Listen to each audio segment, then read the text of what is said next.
Good morning, YouTube land. Today we are doing a miler, kind of a add-on to what we did the other day up in Hot Springs. So when we actually take off tomorrow, we'll have 15 of it done, or 16, 15, 16, somewhere around in there. But it'll get us a slingshot up into Irwin. So since this is kind of a Nero day, what I got planned a little bit later on this evening when we get back to the hostel, I'm going to do a little interview with Lotus. And since he's going to be probably jumping out in front of me over the next week or so, and then I'm going to go through some rookie mistakes. I think I'll do my 5 rookie mistakes, let Lotus do his 5 rookie mistakes, and have some fun with it. So, all right, that's what we're doing today. This is a trail. It's a nice little trail. Came up on this just a minute ago. Very interesting. I don't know if I've ever seen this on anybody's video.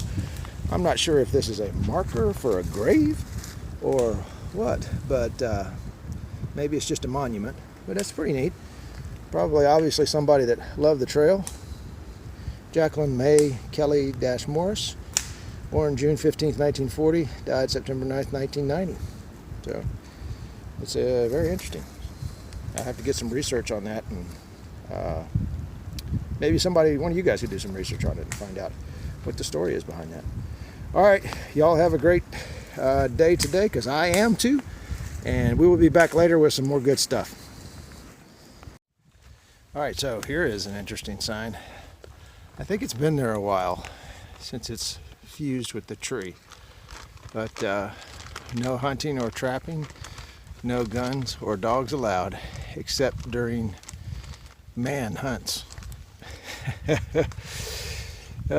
Fishing by special, I guess that's permit. I don't know, it's pretty cool. Who knows how long it's been here. But long enough for it to fuse to the tree. All right, everybody, just to let you know, and you've probably seen him in my videos, this has been my hiking partner for like the last 2.5, 3 weeks. This is Lotus. And what's going to happen is I've actually taken the bridle off of him and let him go, because he's a much faster hiker than me at this point.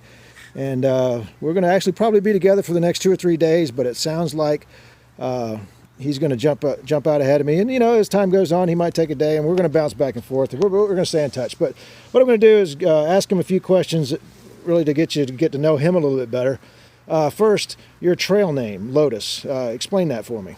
Lotus comes from, I do a lot of yoga, and before, back in November, I could sit in a full lotus, put my chest on the floor and literally go to sleep, or lay back and go to sleep in a full lotus. It was a very relaxing position, but I was trying a new yoga position I'd never done before that I saw my instructor do, and I really wrenched both knees quite severely, and I was not able to. I was just barely walking in November, and then I went through physical therapy right up until the day I left for the trail. And how about that? So why don't you give us an idea what the basic lotus position is? It's, Come on now. You put both ankles on top of your knees. You sit cross-legged like Indian style, and then lift each ankle up above your knees. And you tore up your knee so bad you can't even do the easy one now? I can't even do anything now. I can walk forward. I can go straight. Now I go straight. All right, now we understand. Okay, so that's how you get the name. So where are you originally from? I'm from Morristown, New Jersey. I was born there, and I'm currently living there. And so far, since you've been south of the Mason-Dixon line for several weeks now, what are you thinking about us Southerners? Well, from what I've seen of the trail culture, if this represents Southern hospitality, I'm very, very impressed. It's been everybody helping everybody just paying it forward, trail magic all over the place. You'll see a cooler full of sodas and a bag full of chips, and you don't know who put it there, they don't know who took it, and everybody's happy. And you have tried grits. I have had grits before in my life, but not on this trip. No, I had some today. You had some today, some of mine. Grits, it was very good. Yes, that was very good. Now, so when I get up in the Northeast, you're going to have to teach me about the cream of wheat and the things that you guys eat up there. Yes, yeah, sure. Well, it's kind of interesting how, you know, all of a sudden I've made probably one of the closest friends that I've got in like a 3-week period with you, and it's it's already going to build into a lifetime friendship. I already know. Yes. You know, and it's only been 3 weeks. My wife is even asking about, you know, hey, make sure you get his information so we can hook up after the trail if, you know, we end up parting ways. But what we're going to do here is I've written down my top 5 rookie mistakes, and I think you've got some rookie mistakes too, and some of the things that we've gone through together that have been pretty interesting. So we'll start off with yours, number 5, your first and top out of your top 5 rookie mistakes. Well, my top 5 rookie mistakes is just not eating enough right off the bat. I started the trail on 45 minutes sleep because I drove down from New Jersey, and I was just too tired to eat. Being too tired to eat is a fatal mistake. You have to eat. I think I've compensated, and I eat massive amounts. You've overcompensated. This man can eat more food than anybody I've ever seen. But my number 5 was something that you helped me with right out of the gate when we got into the snow, which of course this Florida boy ain't used to snow. Obviously you've been in it before, so it was a pleasure having you with me during those days because I might have died. But mine was not getting my wet socks off immediately once I got into camp.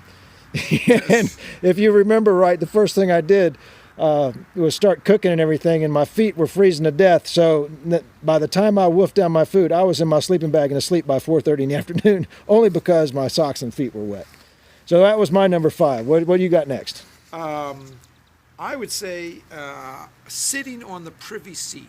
I have learned how to take care of my business without touching. I touch as little as I can in that privy because, man, it's a pleasure to have one. It's a good thing, but it is no place for tactile exploration. Put it that way.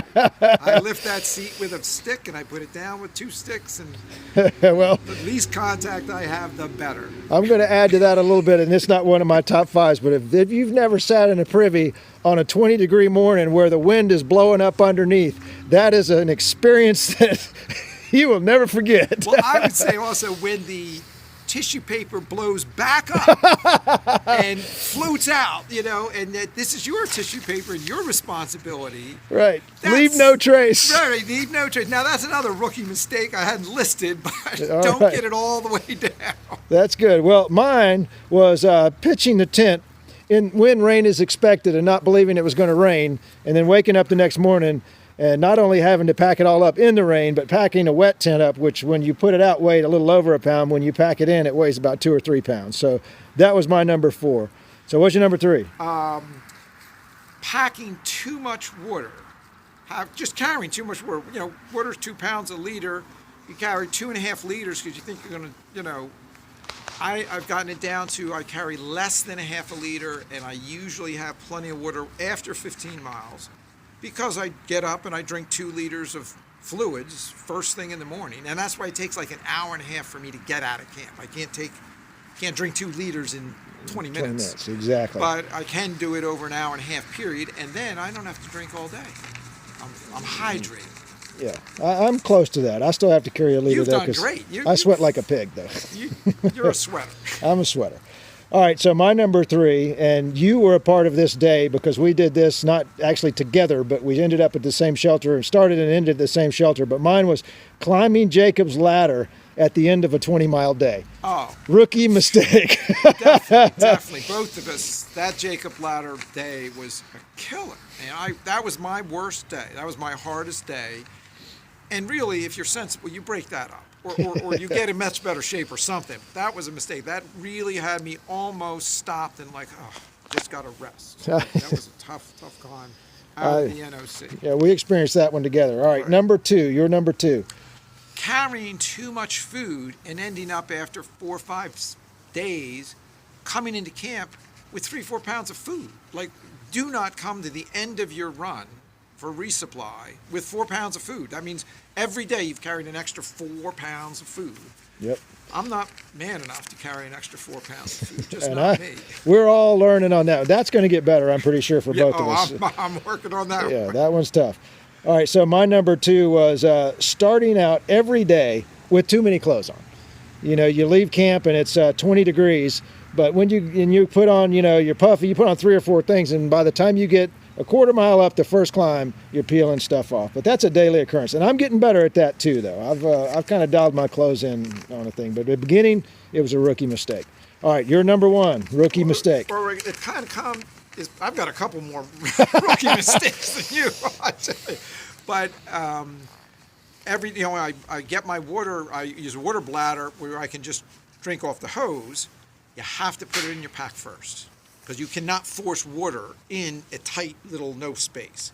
But you pack the whole pack. You're all done. You wrap on. Oh, I got to put the bladder. That means you got to take everything back out. Total empty pack. Put the bladder in, and then totally repack. No wonder it takes you so long to get ready in the morning. Right. And that kind of goes along with. Then I get it all done, and now I realize I haven't taken off my puffy, because they don't hike in my puffy because you don't want to sweat in your puffy. So I have a fleece, a hiking fleece.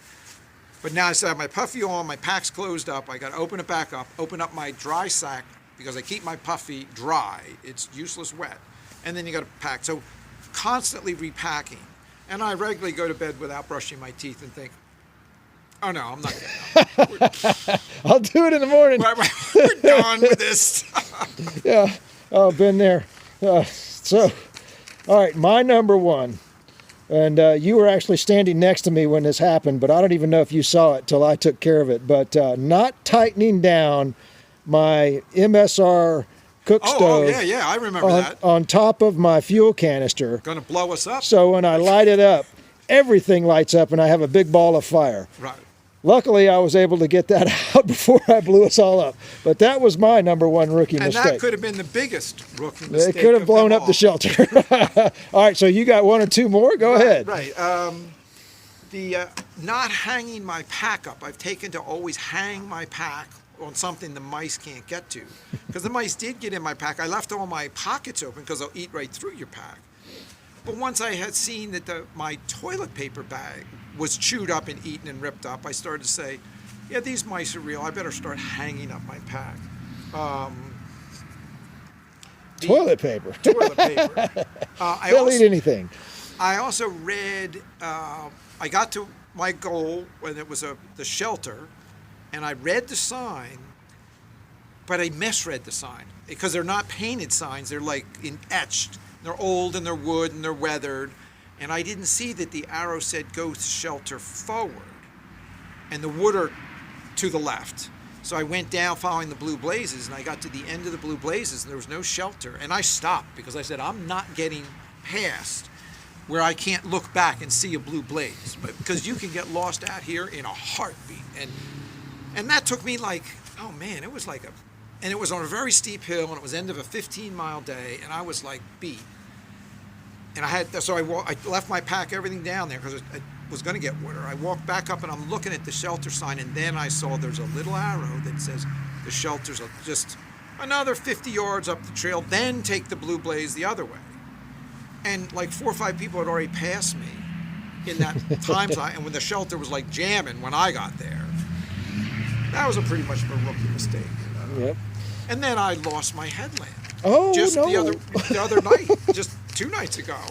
So we're going to bed, and I say, oh yeah, grab my headlamp. It's in the right side pocket.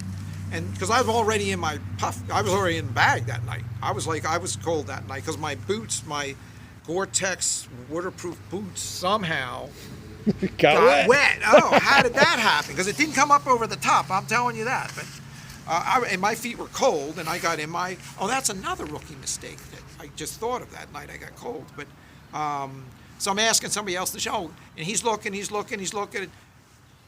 Can't find my headlamp. And so we didn't have a LED lamp, so the next morning we couldn't leave as early because we were going to hike in the dark, but with headlamps, we didn't. All right, so. Another rookie mistake was that night that we came in, and I didn't put my puffy on before I went to get water. Oh, I remember that. And I caught a chill, so then I ate dinner, and I ate 3 hot servings, and that made all the blood rush to my stomach, and the rest of my body, my feet, all of a sudden got like painfully cold. My hands got painfully cold, and I just abandoned everything and jumped into my undergarments and jumped into my sleeping bag and crashed out. All right, so I've got a rookie mistake to add to yours about the headlamp. Not only did I lose my headlamp. You found yours. I did I find never mine. found mine. So I had to buy a new one. So that was a huge rookie mistake on my part too. Now, one more thing before we go. I know you've been blogging your hike on Tumblr, so let the people know where they can get the real perspective of what's been going on between us Right, 'cause from your side of the story. I do a written blog rather than a video blog, and so you just have to download Tumblr, Tumblr, no E, R, Tumblr, and then search either Harvey Howard 400 at Gmail or search Lotus Hiker. And then I just try and put something in every day in the beginning, and I'm not an expert blogger at all. That's the first time I've ever done a blog. I'm dyslexic. I do the best I can, but I do try and write what my experiences and feelings are going on. I think that this has been a life-changing experience. I was not overly confident with hurting my knees whether I could do this. I started out very slow in like minimal mileage. I wanted to average 10 miles a day, and on day 21, I had accomplished 200 miles. So we've stayed with that. We've gotten this first 4 weeks in gently, mildly. I've learned I do eat nonstop, constantly, because I hear you run out of calories, you get cold, and you can't hike very well. So I try to eat all the time. I can vouch for that. He eats. But and also it's just a whole learning curve. In the beginning, everything was difficult. I had to do everything 3 times to get it. And just the getting comfortable on the trail that you're not lost. There's another white blaze and you're going to get to it. Every time you look up and you see a white blaze, you get a little comfort. Okay, I'm in the right spot. Pacing, being with other people. There's a lot going on, but really it's been such an overwhelmingly positive experience for me that is, I'm sure, changing the tone of the rest of my life. It's the beginning of a new chapter, whole new way of looking at my life and what's going on. That's awesome. And it has been a pleasure hiking with you as we go on and if we part ways, but I'm sure we're going to be friends for life, my brother. So thank you very much for your time, and I will be seeing you on a trail. And make sure that you go to Tumblr, like I said, and get the real story of what's been going on. Well, and it has been a very nice blessing, because you're right.